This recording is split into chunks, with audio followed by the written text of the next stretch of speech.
This podcast is a quest for well-being, a quest for a meaningful life through the exploration of fundamental truth. Enlightening ideas, insights on physical, mental, and spiritual health. The inspiration is love. The aspiration is to awaken new ways of thinking that can lead us to a new way of being well. Welcome to Body, Mind, and Soul Healing Conversations.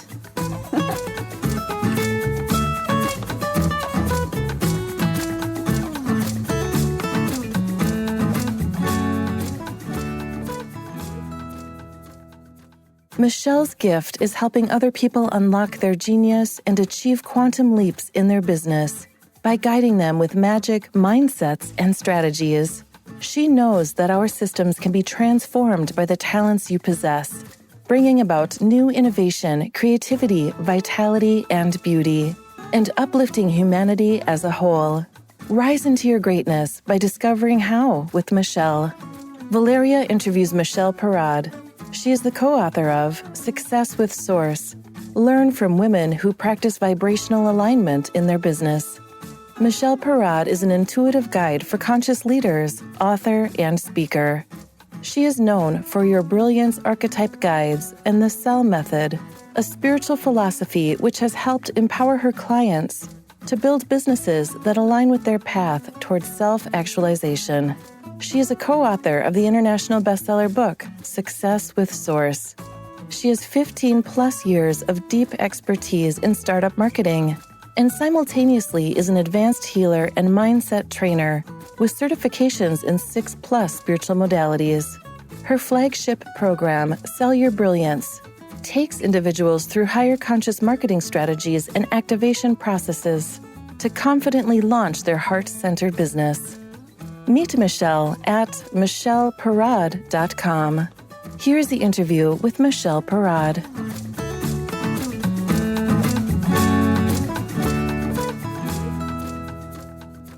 In your own words, who is Michele Parad? Oh, wow. That is such a profound question. And you can really go in so many directions with that. Because normally when people ask you, who you are, the first thing that comes to mind is sort of the label that you give yourself in the world in terms of your occupation, right? And I currently call myself a holistic business coach. But it's, the depth of who we are is so much more, than what we do ultimately. And, what I aspire to be is someone who is continuously healing and continuously self-improving. And, one of my goals is really to get on this path of self-actualization, which I talk about a lot. And it's not about necessarily becoming the perfect, reflection of ourselves, but rather, going through the journey of getting there. That is what makes it really beautiful is gaining virtues and gaining beautiful experiences on our way to becoming like God, becoming like a creator that can bring something beautiful into this world. And so I'm kind of this constant seeker of perfecting myself without, with the knowledge that I, may not ever be perfect in a sense of, and non-perfect is perfect. It's kind of interesting in that way too. But to really, explore the world and the mysteries of it. I'm an ultimate seeker at the end of the day. So that all sounds really wonderful to me. And so many pieces caught my attention. The first one, this is a question, open question that I usually ask everyone. How did you get here? How did you get to be and do what you're doing today, Michele? Well, I spent, I want to say, the first 29 years of my life really in my left brain, very much on a typical path of, pursuing success from a material perspective, from, kind of trying to climb some kind of ladder within an institution, and gaining some beautiful skills along the way. But I had, I guess, what was called the Saturn return right at 29. And I went straight into a mystery school, found me somehow. And I had I didn't really have much connection with God in general. I wasn't in a very religious family. And so, I had cultural values that were given to me. My parents are, I really do think they have the ethics straight.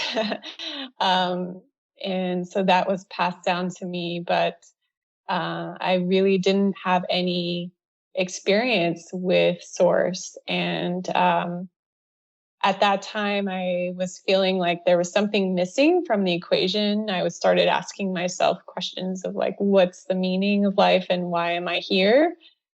And that I wanted something more. And so I had heard about Kabbalah, and somehow ended up in this mystery school. So that was really, I went from 0 to 100, I would say. Yes. And when I was there, I really thought, my brain, my left brain, which was still turned on, was like, I shouldn't be here because like, this is just some weirdos. And the information that I'm being given is so against what I was believing at that time.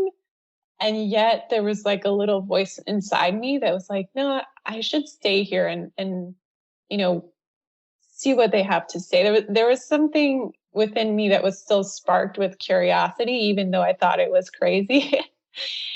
And so I stuck with it for, I did a 9-month program and stayed the course of it. And at the very end of it, I had a real visceral experience of Source, where it wasn't just a theoretical God, but I really actually had an, real experience where I can't really quite describe it, but it was a feeling that I felt. And it was almost like the whole world was sharper and suddenly I had been elevated. And so I think once you have this type of experience, there's really no going back.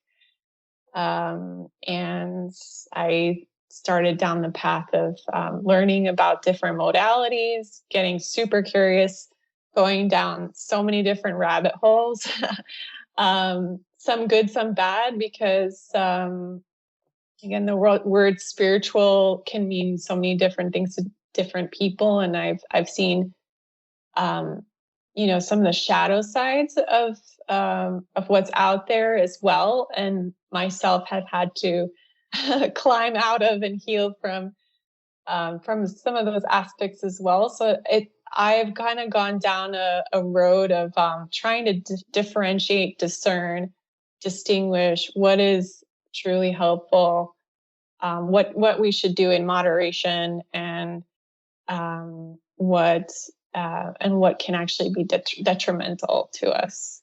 Right. Wow. So yes, you have learned quite a lot, and I'm thinking here, I have so many questions now to ask. How do you define spirituality these days, Michele?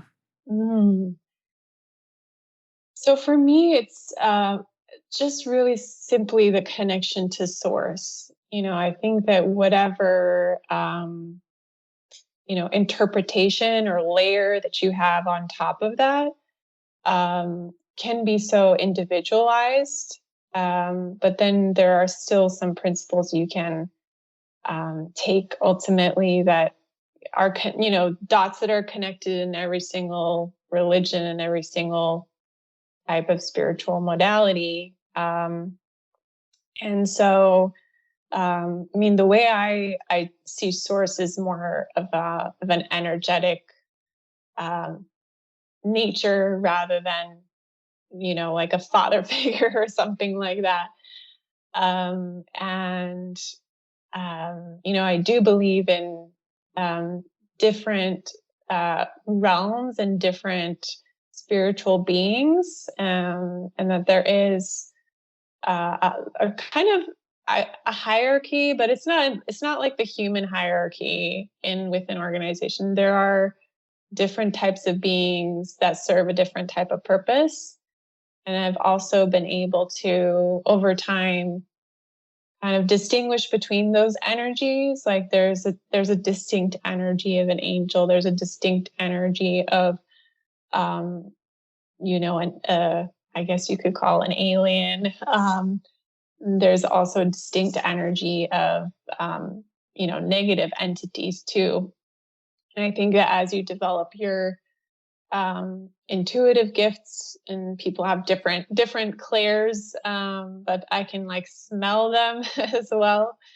And so it's interesting, once you open that Pandora's box to know kind of there's this array of intelligence, that we can tap into, and that can serve different purposes if we're open to them. And, for some of us, we may focus on a certain type of intelligence. Like I know that, obviously some people channel certain types of beings.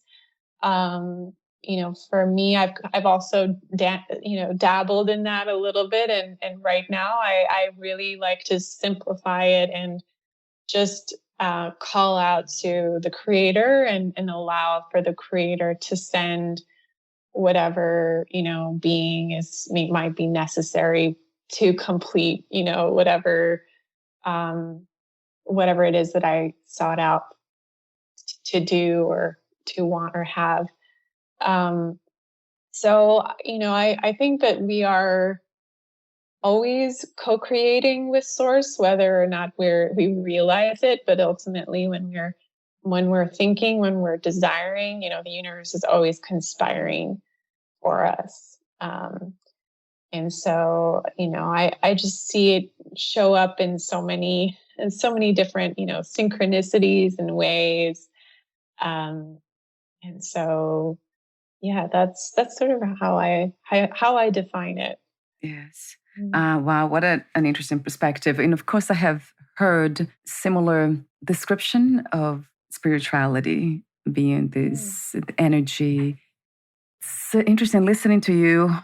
I see this realm, the physical realm, being this dance, this play of source, as you call it.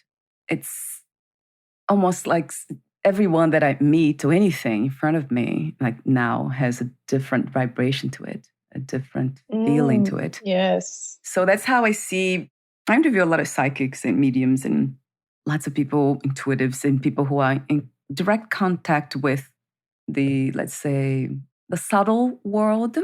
They call it spiritual, but it's really, I don't see anything not being spiritual in a sense of source is infused in everything, embedded. Yes. There's nothing separate from source, from God. I noticed that you don't use the word God. You did earlier, and then you replaced it to source again. You went back to source again.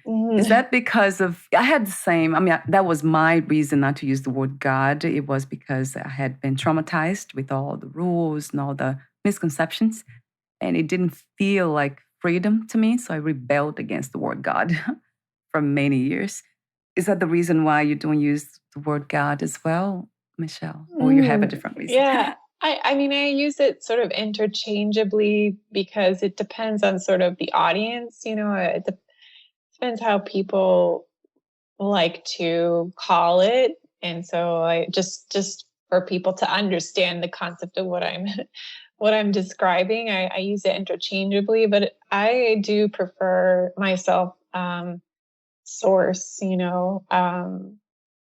because it doesn't have those attachments that we've created as a society around what it might mean.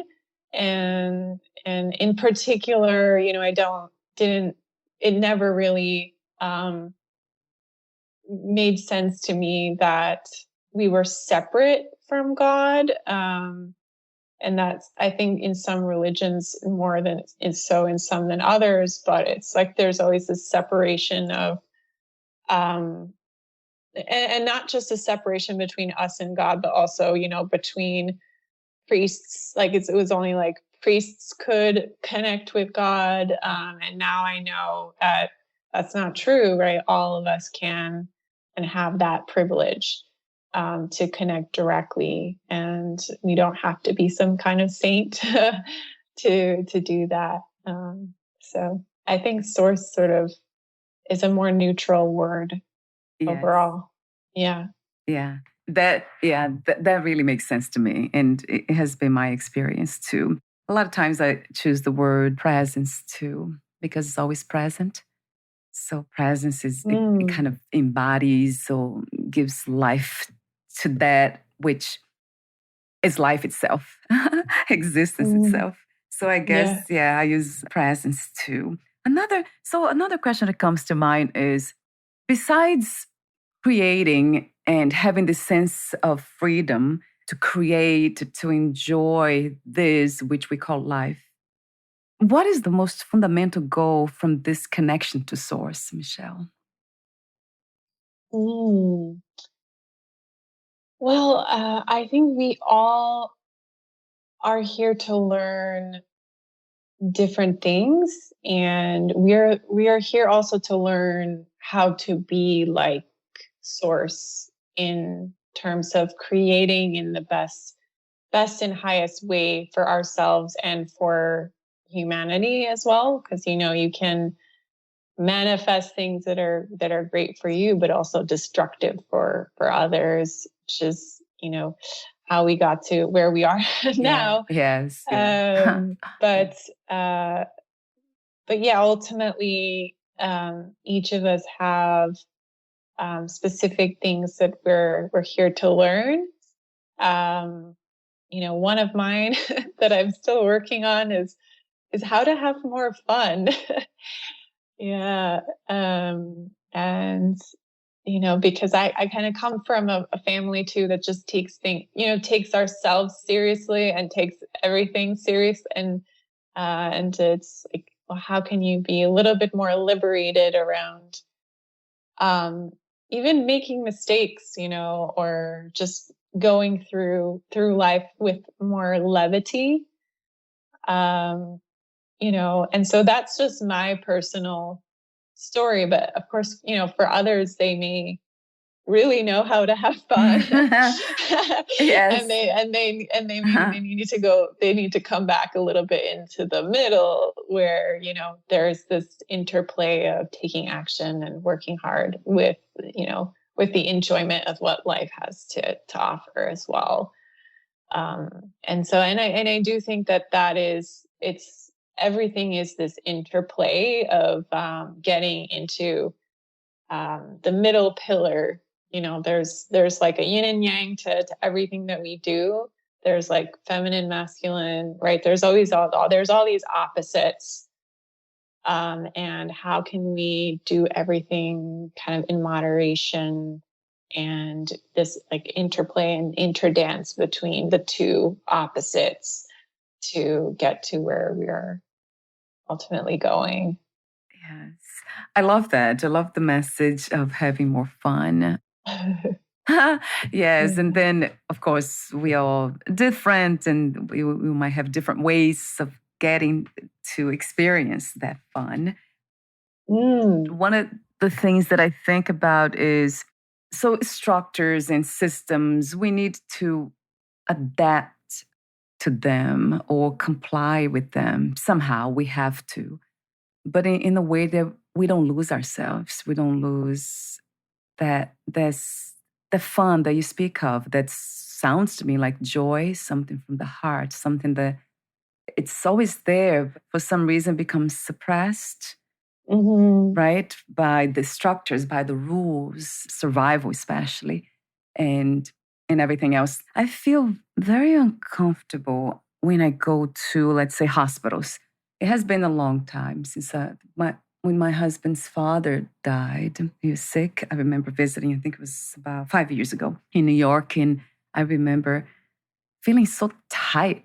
I knew that in me there was space, room for not, let's say, laughter. That was not a humorous situation, but for joy still, for that sense of lightness, of playfulness. It was still there, but it couldn't be expressed because everything around me was so stiff.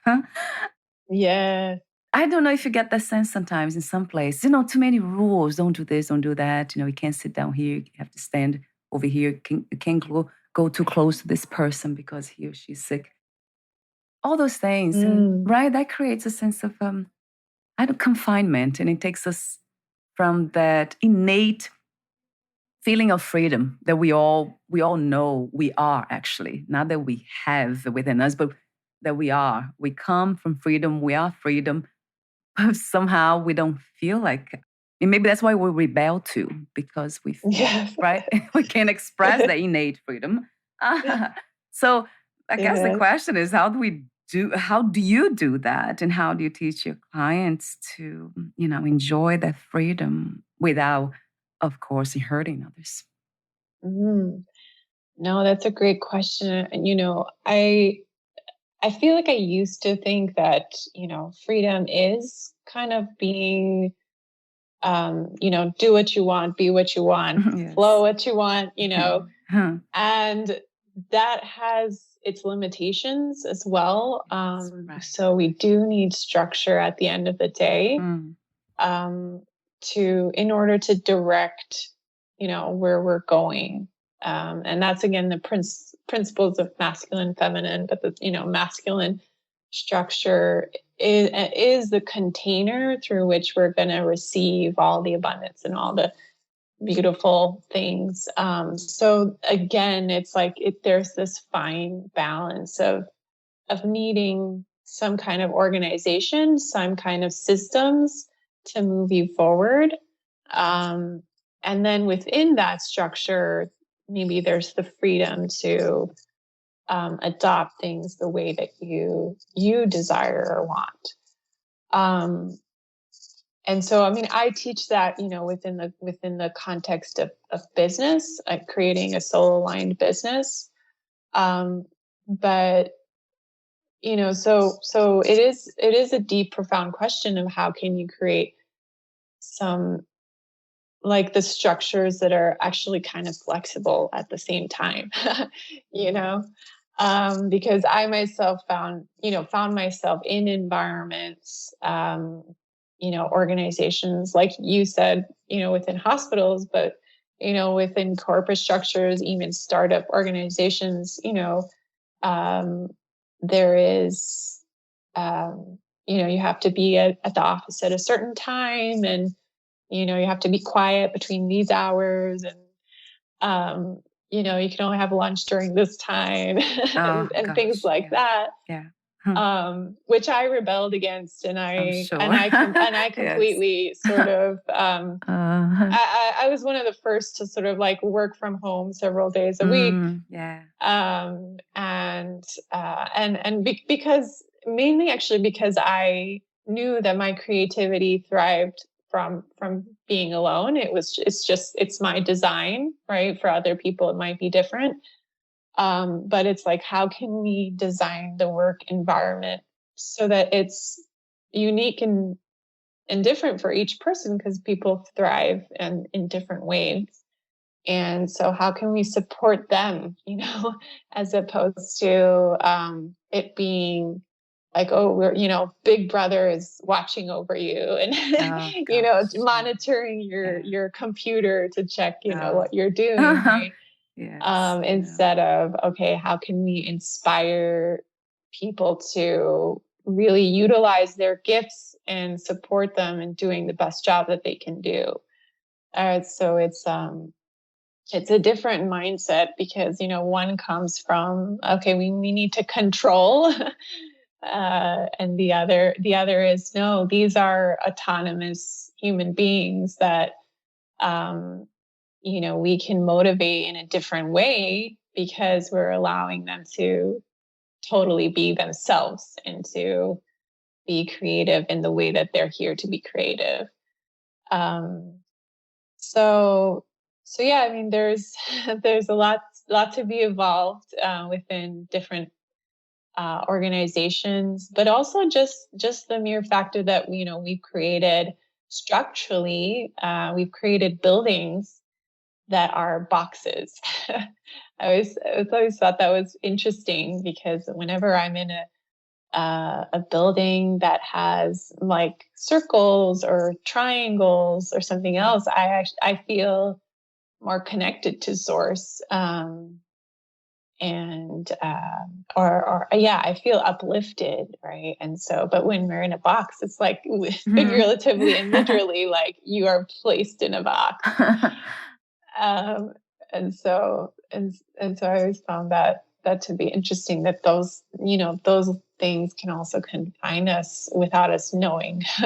Yes, right. Especially if we are born into it, then we tend not to ask questions, not to question why certain things makes us feel the way they do. Yes, flexibility. I love the work you do, though. It's really beautiful. Yeah, that we need more of this awareness in this reality, especially in corporations. That would be wonderful. I know there are some other people that I talk to who are doing this, who is really involved with corporations, but I don't know how much of a change they're making. I don't know yet, but it's a start, isn't it? We need to start somewhere. So is this the work that you do? I know you offer the program titled S.E.L.L, Your Brilliance. Is that the description that you just mentioned now? Is that what the program is all about, or there is more, Michele? Yeah, so currently I work with founders, although, in the future, I do see myself, branching into teams and working with organizations as well. But I am working with people who are looking to redesign or reinvent themselves. Perhaps they have been successful already in their jobs or in creating a business, but maybe it didn't turn out exactly like they had thought it would. And either because they did it for the wrong reasons, or it just doesn't light them up anymore. And so it's this beautiful, intuitive process, and I bring in different spiritual tools as well to help people really understand what's the next stage of their evolution and how that can be, described within a business model, and what that best business model is. Not only in a way that really enhances the person's natural gifts, right? Like making sure that they're in the right role, but also is going to bring in the abundance that they desire, right? And the impact and abundance can come hand in hand, right? They're not separate things. And so it's again bringing science and spirituality together. So I'm bringing my understanding of business principles, although really trying to create it from a higher conscious level, because I have observed generally ways of selling that really disagrees with me, with my being. I've been on many, many different sales calls with, on the receiving end, just to observe, how did this actually make me feel in my body? Like, did this actually traumatize me more? Yes, right. Or Yes. did it uplift me and give me some something to think about or take away from, and so it's actually, in a way, dismantling the old approaches to how we market and sell ourselves, but also customizing it to that individual and what they're really skilled at, and filling in the gaps with the right team members, of course, to catapult them in the right direction. So this program is really going from ideation stage to launching, ultimately after the 3 months. And so I'm super excited. It's coming out in August, actually. It's the first iteration. I've been working with people one-on-one for the past few years, and have just kind of collected all the different things that I feel that they collectively need help with, and bringing in the tools that I've sort of, gotten over time to facilitate it. So it sounds wonderful to me. I probably said that word before, but I have to say it again, use the same word. It's truly, truly wonderful. And we talked briefly off record about this. How do we get to uncover the sense of purpose, our gifts, this passion, or some people call the heart's longing, the heart's desire? Are they actually all one and the same from your perspective, Michele? That's one question. And then how do we get to uncover that? In a sense, the question before, we were talking before about how early can we start exploring our inner world?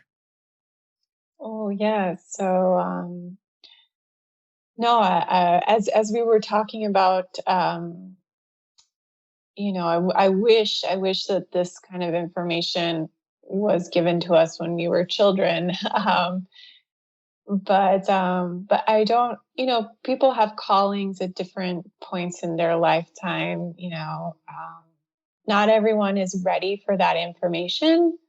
Not everyone is ready for my program either, and I'm pretty, acutely aware of that, because sometimes there's an energetic process, or there's an awareness to begin with that, oh, I'm not in the right place, right?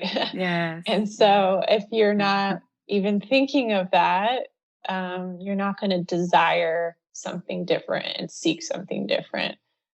And so it has to come.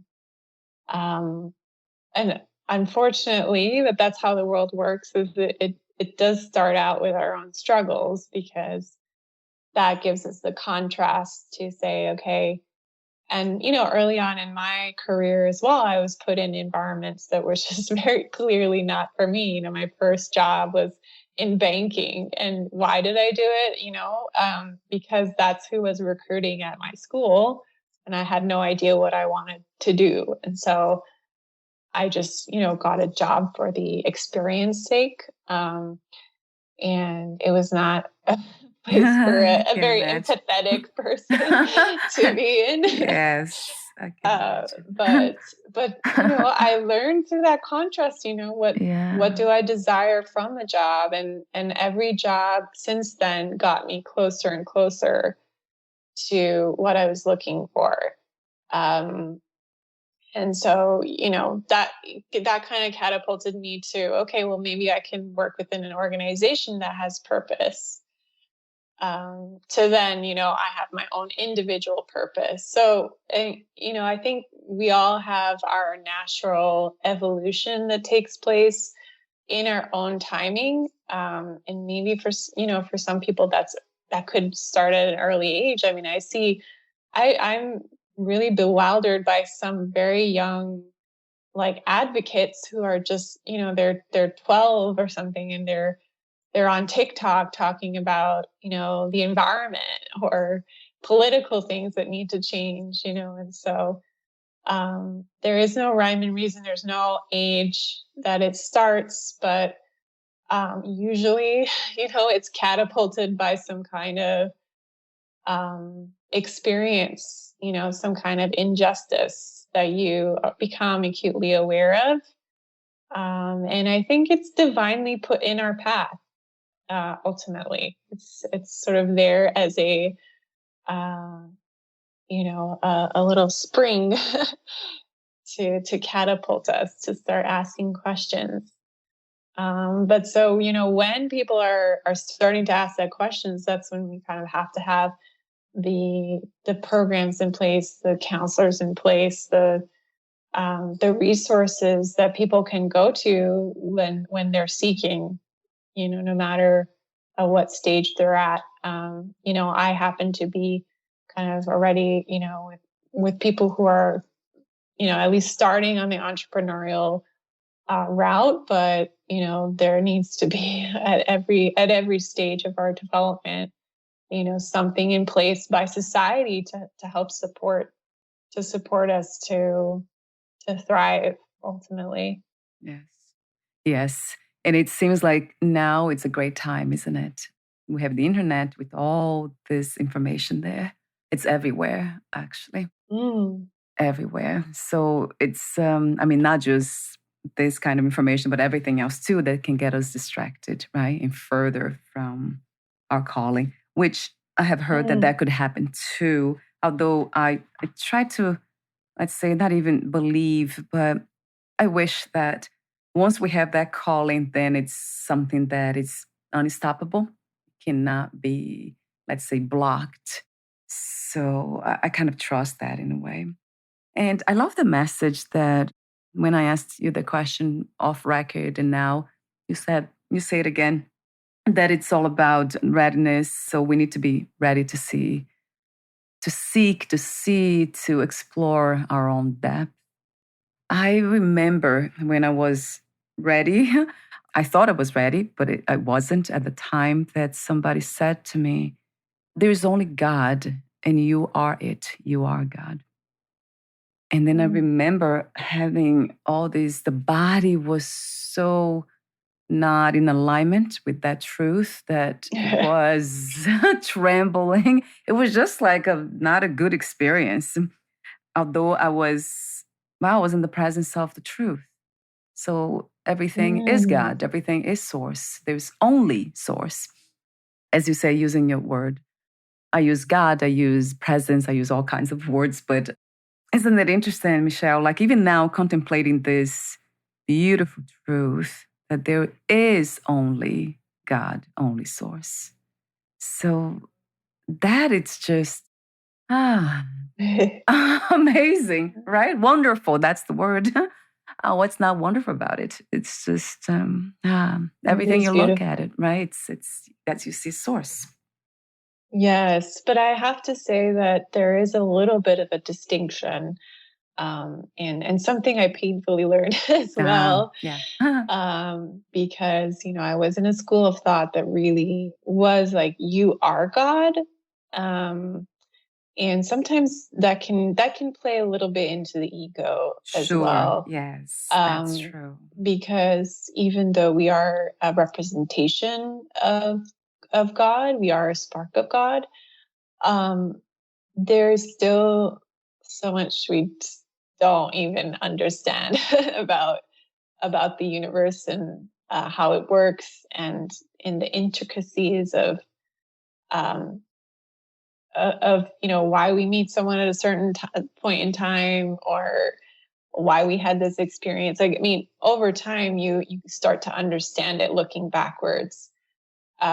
But there's this sense of having to surrender a little bit to a higher consciousness, and it sort of knowing in some ways what's best for us. And that was a painful realization, because I came from a school of thought which was very much about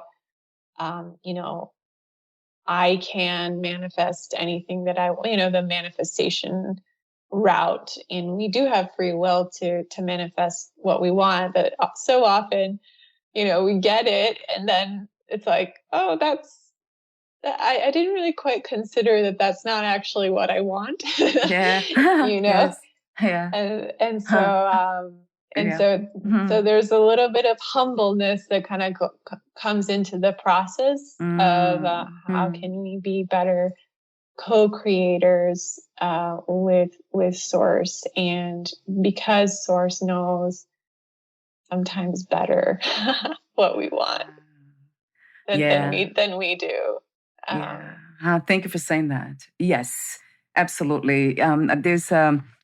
It's not clear for so many people that consciousness, or as you call it, the source, God, it's not the same as the mind and the body.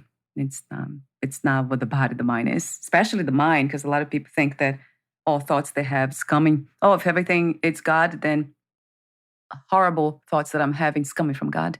Although the idea of God, consciousness, and source, the same thing, it's freedom. So at any given moment, and everyone is exercising that freedom.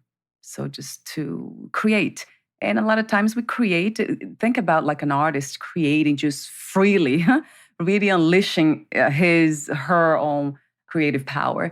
Then it will create all kinds of things. And I think some of the paintings, if he's a painter, it will not be that beautiful. It might be a dark one, might be a black one, black and gray, who knows?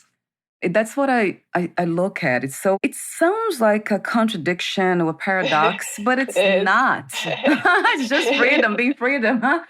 Right? Yeah. But I understand that the mind, right, the more we align with the pure consciousness, then we get the body mind kind of trust that in a way. It's almost like the energies of the body mind, they surrender to that pure energetic field, which is completely pure. So there's no really imprints there. There's no judgment about anything. So it's really, and then when I remember when I got to understand this or realize this, it's like, gosh, so how do I get to see everything for what is without any judgment, without kind of filtering, with the mind, with all the perceptions, the belief systems, and the experiences I went through? You don't. Actually, I don't try to do that. I just kind of, the more open I am to whatever is here, including my own body, mind, the more clear and lighter it become. Because something, it means like giving, it's almost like pure consciousness is pouring itself. I don't know. I can explain. I can't explain it, but it's incredible. And then there's an alignment at some point. I don't know if that remains for the rest of our lives. I believe in practice, so I practice every day. So I do meditation. I do a lot of listening and reading and exercising and really putting this into action when I'm in contact with anybody. It's easier here on the podcast with you, much easier. But then with my husband and my dog and everything else, my family members, then it's not as easy. And then becomes the real practice, the real spiritual practice. That's the real one. It's easy here talking to you. Yes, Michele, please make a comment about all that. No, that's an interesting distinction. I mean, I do think that people who, like yourself, who are, deep practitioners, or I guess I think that's the word, but who are constantly connecting with Source, I would say it's much easier to be channeling directly from there, because you're used to it, you're doing it on a daily basis, versus someone who maybe they're just starting out. So that comes with time, and then I think the more embodied you are, then maybe there isn't a distinction anymore between your thoughts and what's really coming from the divine. Yes. But that takes a lot of work in terms of releasing all the negative emotions and thoughts and conditioning. So takes time and wisdom for sure to get to that place. Right, of clarity. Yes. Yeah. That's it. I love what you said just now. At some point, there's no separation, right? Then everything is God. And they including this body, mind, limited, timed body, mind. So I know the mind, some say, and I know that it kind of makes sense to me that the mind, fragments of the mind will continue on. Maybe that's what we call the reincarnation, mind continuation. That some people will just keep coming back in a new body, but with the same imprints, like mental imprints and same tendencies, which is good and bad for people who do a lot of spiritual work, like myself and you. It's wonderful to know that when the body, if we suddenly lose the body, I don't think about leaving the body because we don't go anywhere. Yeah. When we just lose the body, then the energy is still here, and it has been, let's say, preserved. And that energy of that knowledge, the spiritual knowledge that we have acquired, it moves on to another vessel to continue the work. So yes. So I love that idea. Who knows? I hear that a lot, and it resonates true for some reason. But right?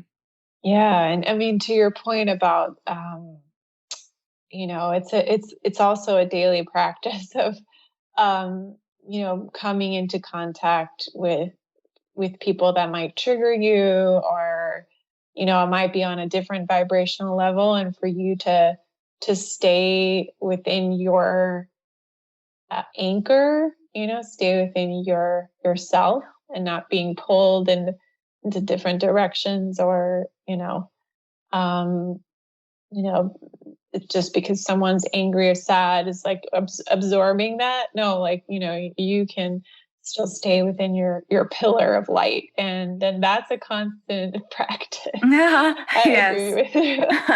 It is. Yeah. And I guess that's a beautiful point. And gosh, Michele, could talk to you forever. We're almost at the end, and I just have so many other notes here, things to talk to you about. And I could just be here literally for eternity. And that's why I do this. Here. So that's another beautiful point. Yes, from my own experience, I remember being around people. They were so disconnected. I mean, I could just feel that they would do, like, they engage in gossip, anger. I mean, really actively express those feelings. And then I remember something in me was kind of resisting to all of that in the end, I was almost becoming like them. So I was trying to mimic. Right. Yeah, it was like that behavior. I mean, against them. That was using that against them, of course, trying to stop it. But it was making the whole situation much worse. And that's when I had a lot of mystical experiences throughout my entire life. And then I had mystical experiences in the sense of feeling that I was being guided to go back into the heart, to go back into what my energies were all about, love and kindness. And then I remember kind of almost like debating with them. But how can this be? I can't be kind and loving with people who are not. That means I'm giving them the permission to continue to abuse me and others. So I have to do something about it. Yeah. And I remember almost like having a conversation with the tree or whatever it was that was embodying the guidance. But then at that point, I remember the word trust would come up a lot. You need to trust. And then that would calm me down, calm the body, mind down completely. And then, yes, and then something incredible would happen. Like the person would leave my life. Something would just happen. And I'm like, okay, great. I trusted and it happened. Oh, okay. So I'll keep trusting. But then the more I reflect about trust too, I think to myself, who is trusting what? If I am coming from pure consciousness, but I don't know what the I is. You see, the I think that's what it is. The I is pure consciousness, but it doesn't need to trust anything because it is trust itself again. So it becomes whatever it is in contact with. So it is already trust. So that is another, I guess now that's where I'm at, exploring this idea of trust, that I am not really to trust. I know love, kindness is already here. So why am I relying on an outside source to give me the message to trust? Why am I not going deeper within or establishing myself in this realization that I am already that? So that's the practice, I guess, now where I'm at. Oh, you just got me going with that, with the comment you made about not trying to. No, I mean, it's definitely a practice, but I do think that, and something I'm working on too is, how can we still establish some boundaries, that's in a loving, kind way, but it's still, expressing like, okay,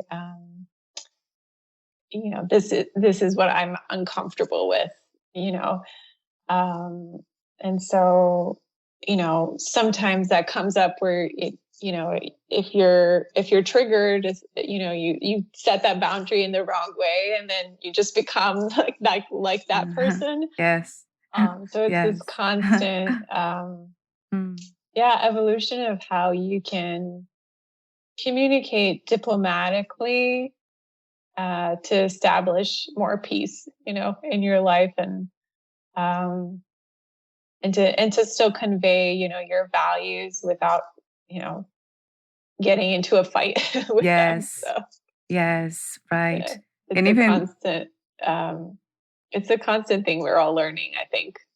yeah, it is, Michelle. That is true. Yeah, it has been my experience, right? Boundaries. I got better at it, it seems to me. I guess it's still not easy, right? I'm better, but it's not easy.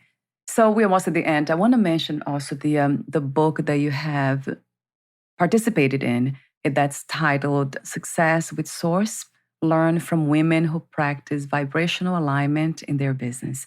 So talk to me about this project that you are the co-author, and the chapter that you wrote. I didn't have access to that chapter. So what was it about? I believe it was your story. And I would love for you to read the section or anything else, actually. We talked before, right, about meditation, anything. Sure, I'd love to.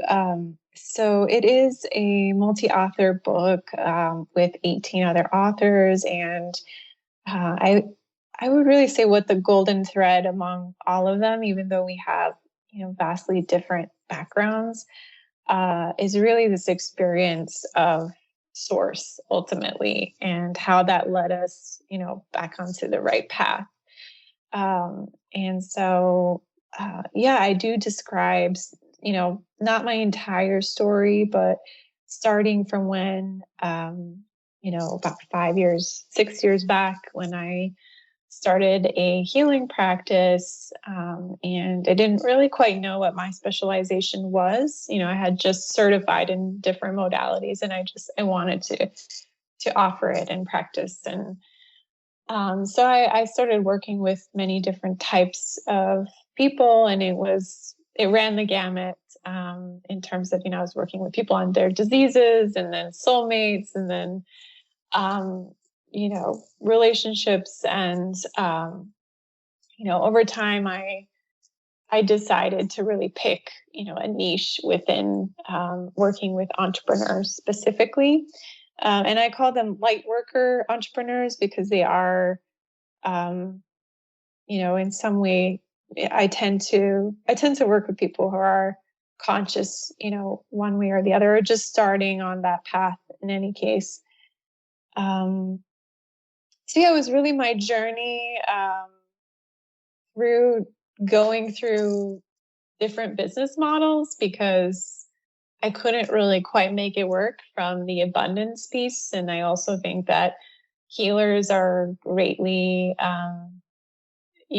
undervalued, and, may not charge, necessarily their worth. And I think it ultimately does come down to, like, if I were to do this for free, I would. Yes, right. Because Yeah. it's just, Yes. Hmm. it's Yeah. something I love to do, and it's also coming through me via source. So it's, so it's different, but, it's coming back to, valuing ourselves, our skill sets, and the fact that I was bringing to my clients a lot more than the healing. What kind of came through was, I started working with them on their business model and their marketing strategy. And it was just innately because that was a skill set I learned over time. And so it's like starting to, put a value on that really, and figuring out what was the right model for me. And it's going to continue to be an evolution. I've already, it's kind of one of the things that's in my astrological chart, which is that I, will continue to create multiple different businesses, and each one will kind of layer on top of each other, or be the next iteration of the other. So, but in any case, I came to a conclusion when I was naming the program "Sell Your Brilliance." Interestingly, my niece came up to me when she saw the name of that, and kids did just say what comes to mind, and she's like, "Oh, you didn't need to sell your brilliance. You just are brilliant." Yes, it's so right. Yes, that's it. And that's and it. so she got it spot on, and Right. and so really Yes. the word "sell" is not meant to be from an old paradigm of selling. Yes. I've actually broken it out into an acronym. So I can read that for you here. Yes, It's the S.E.L.L method. So yes. source, expand, liberate, and light up. And again, this method is all about the new paradigm of sales. And it's not about objection handling or convincing. It's really the inner journey of becoming our best selves, or self-actualization. And it involves imbuing the qualities of an intuitive and feminine exploration process. So this is the breakdown of S.E.L.L. Source is developing the relationship with source energy and getting clear insights without any interference patterns. When you use source, you are less likely to create something from the ego or mimic those around you. Expand is about increasing our capacity to hold the vision we sourced, because it is often much bigger than our small self would have ever imagined. When you expand your capacity, you're able to receive more gracefully. You are less likely to burn out, and you can integrate energetic upgrades. Liberate is releasing all the limiting beliefs, the energetic imprints in our subconscious that deter us, and the neuroses from our fields, so that we can actually move forward. When you liberate, you are more likely to have the stamina to continue towards your vision. Light up is about implementing strategies that give us more joy, a sense of awe and freedom, to increase our vibration and help us attract the resources in alignment with our vision. When you light up, your magnetic field becomes more vibrant, as does your ability to magnetize what you want. So, so really you can choose anywhere, within the S.E.L.L method to begin your journey. So you can start, a process of understanding what brings you more joy and the light up strategy, or you can, go down the path of liberating and looking at your shadow self and your subconscious, or you can start with, okay, let me have this continuous, meditation practice to connect with my higher self. And oftentimes it's a weaving of all of them together, and doing, source and liberate together, or source and expand together. So there's different methods that you can kind of incorporate all of the above. So, wow, that I have been saying throughout the interview, but it's really the work of going deeper into the exploration of what we are, not even who we are, which is, to me, is the main reason we are here. So how wonderful again. Thank you so much, Michele, for being you, for being open to this. Thank you so much. It's been such a pleasure. Yeah, it's been beautiful. Wow. So before we say goodbye for today, I know you mentioned, I think it was a meditation, something that you'd like to read in the end. I'm not sure if I understood that correctly, but Well, I'll leave. I won't take up, too much more of your time, but for those that want to, you can find the book Success with Source on Amazon, and yeah, at the end there's a meditation that you can go through to do. Basically, it's an example of a light up strategy that you can use. And so, but I have also many resources on my website. Whenever you'd like to come find me, it's on micheleparad.com. And I have a brilliance quiz as well. So there's 12 archetypes, and it's also a pretty intuitively led quiz. So whatever answer you get at the end is perfect for you. And it just gives you a little bit of an understanding of, okay, if I can live by my archetype, how would I change the way I design my business, or the way that I, engage with other people in the world. So, right. Wow. Yes, I have a note here about on the website to have the quiz. So I'll have the website link. They'll be on your podcast profile, and also the book, the link to the Amazon link to the book will be there as well. Thank you so much again, Michele, for your beautiful presence, awakened presence in this reality, for everything else in between too that could be felt today. It's truly, truly beautiful to meet human beings like yourself. Thank you. And likewise, thank you so much for your presence and your beautiful questions and the conversation. Thank you. Well, this is my sacred space, I call it.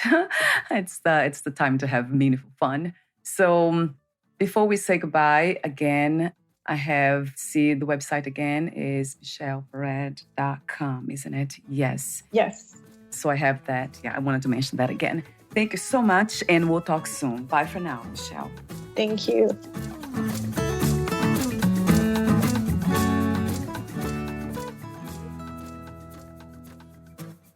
Thank you for listening. To learn more about Michele Parad and her work, please visit micheleparad.com.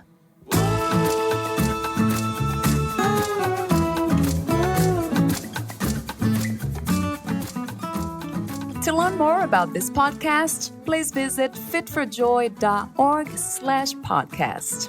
Thank you again for listening, and bye for now.